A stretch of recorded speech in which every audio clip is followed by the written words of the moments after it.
Ay, ano pong resulta? Buhay po ba? Buhay. Yung may bilog. Kaya na siya. Pinatawas ko po, baka sakaling makatulong sa akin yung tawas din. Sabi sa akin, buhay naman si Ana. Sabi sa akin nung magtatawas. Ginalabanan ko na lang dahil siyempre, yung dibdibin ko yun, baka masiraan tayo ng ulo. Tumutunog yung butike eh. Minsan dito sa pintuan. Sabi kasi ng matatanda na pag may tumutunog daw na butike, lalo na pag sa pintuan, may darating. Kaya sabi ko nga, baka uuwi na si Ana.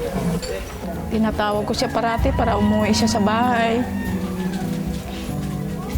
Sabi ko pa sa kanya, Ana, umuwi ka na. Kasi namimiss ka na ni Mama eh. Sabi ko pangalahan niya. Hanapin ko pa rin siya. Kahit nakabike ako, okay lang sa akin. Minsan nga, muntik na ako ma-disgrasya sa highway dahil siyempre pumapatak ng luha ko.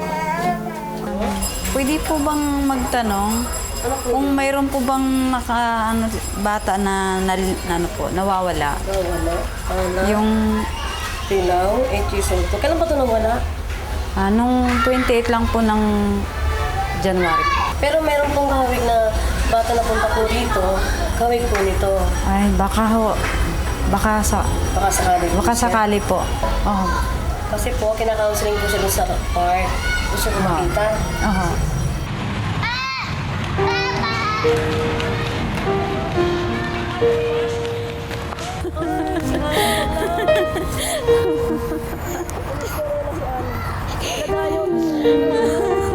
Nagahan niya mabuti. Ana, yung ba nanay mo? Siya ba nanay mo? Nanay mo siya? Ano pangalan ng nanay mo? Ano pangalan ng nanay mo, Ana?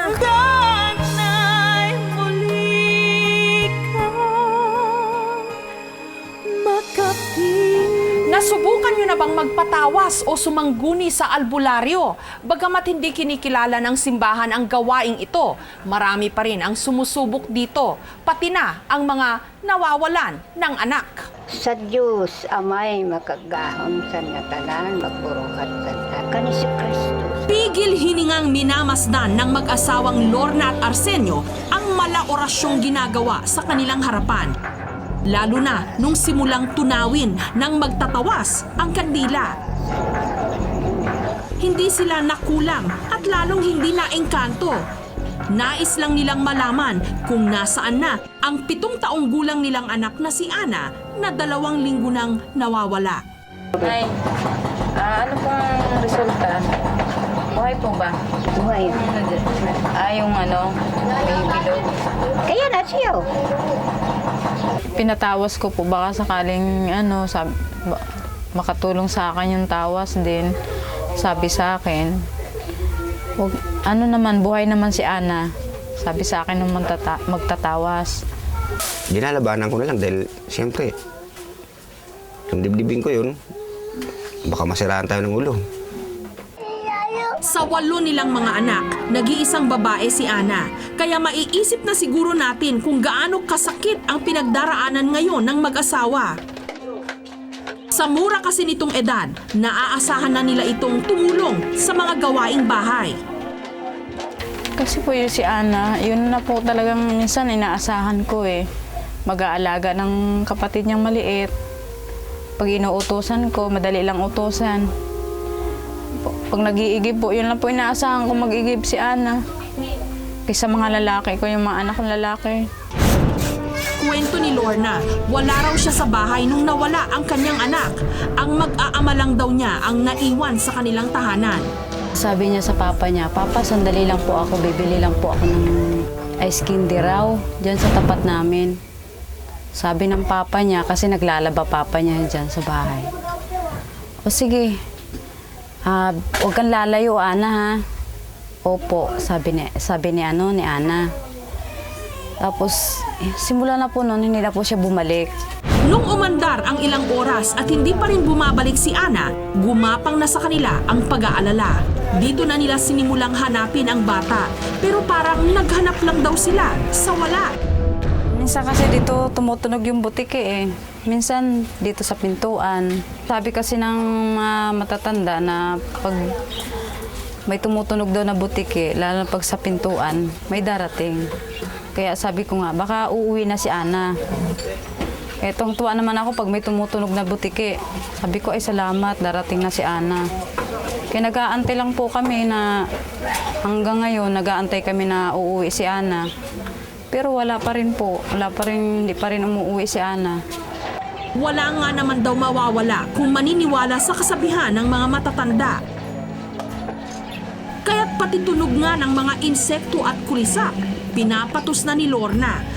Makislapan lang ng kaunting pag-asa na muling makasama si Ana. Tinatawag ko po yung pangalan niya para umuwi siya. Tinatawag ko siya parati para umuwi siya sa bahay. Sabi ko pa sa kanya, Ana, umuwi ka na. Kasi namimiss ka na ni Mama eh. Sabi ko pangalahan niya. Naniniwala man sila sa mga haka-haka, batid pa rin nila Lorna na nasa Diyos ang awa, nasa tao ang gawa. Kaya't maliban sa pagsunod sa mga pamahiin, nagsisikap pa rin sila sa paghahanap ng anak. Masaya na ako pag nakabalik lang siya dito eh. Yan ang pangarap ko, makabalik siya dito sa amin. Kahit lang po mahirap kami. Ilang po. Sama-sama kami lahat. Gaya niya, nawala si Ana, di ba? Hanapin ko pa rin siya. Kahit nakabike ako, okay lang sa akin. Minsan nga, muntik na ako ma-disgrasya sa highway dahil siyempre pumapatak ng luha ko. Nakahanap sa kanya. Ngayon, tanging larawan na lamang ng anak ang nagpapalakas kay Lorna para mapaglabanan niya ang kalungkutang nagpapahina sa kanya. Umuwi ka na, Ana. Maawa ka naman sa amin. Naghahanap pa kami ngayon. Ang tagal-tagal mo na, hanggang ngayon hindi ka pa rin umuwi. Ana, umuwi ka na. Ayon kay Lorna, singkit ang mata ng kanyang anak, maikli raw ang buhok at kayumanggi ang balat. Kapansin-pansin din daw ang pagkakaroon ng teklat nito sa katawan.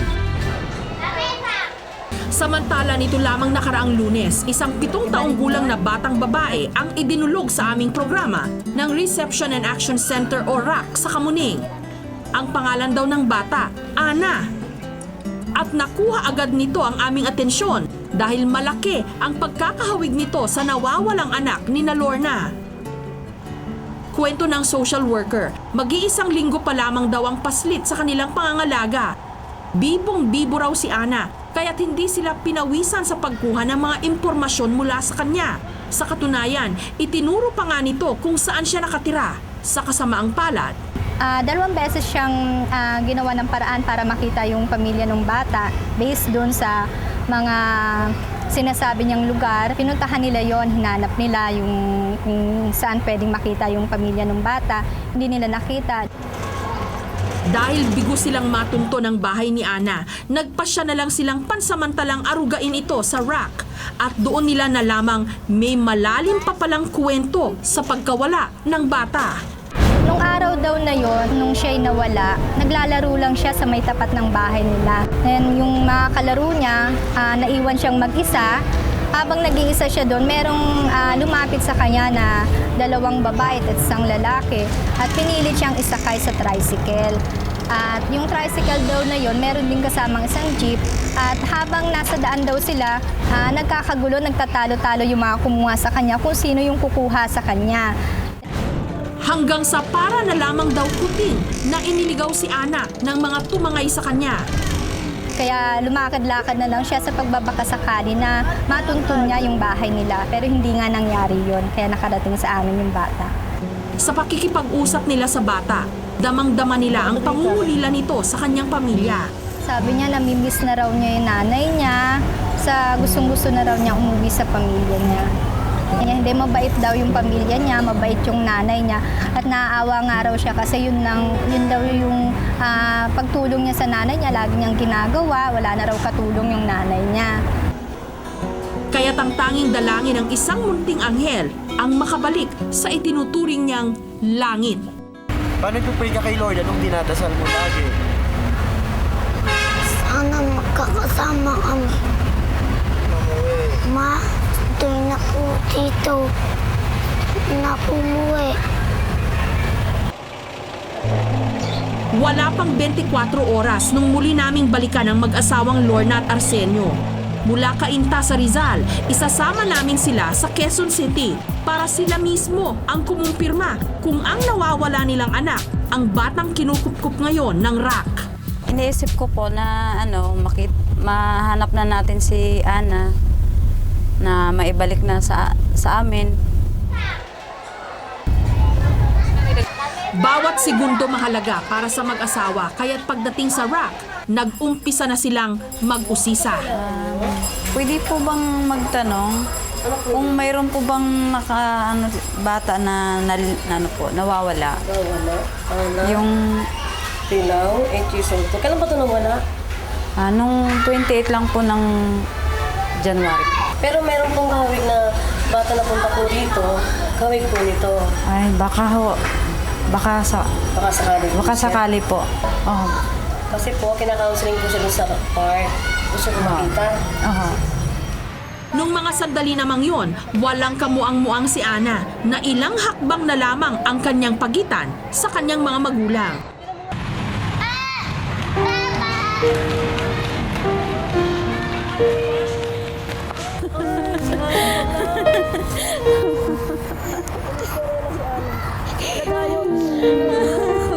Tandaan niyo mabuti. Ana, yung ba nanay mo? Siya ba nanay mo? Nanay mo siya? Ano pangalan ng nanay mo? Ano pangalan ng nanay mo, Ana? Papa mo to?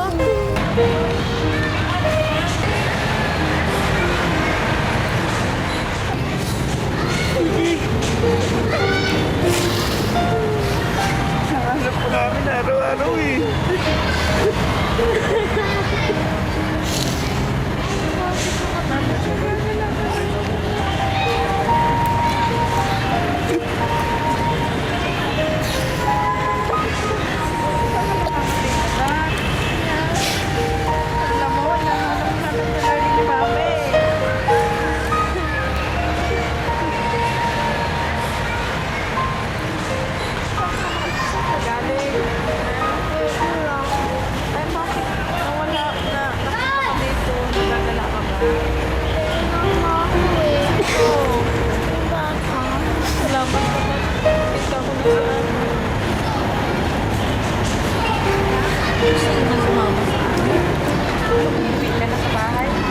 Kasi papasok ka na, di ba?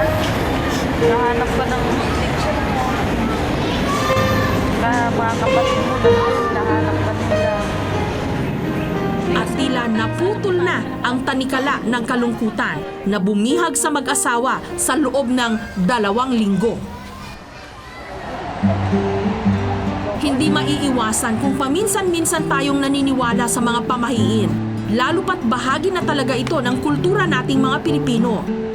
Pero ating pakatandaan na higit pa sa mga haka-haka, dapat nating pagtibayin ang ating pananampalataya sa nasa itaas dahil ito ang pinakamatatag pa rin nating masasandalan sa oras ng ating pangangailangan.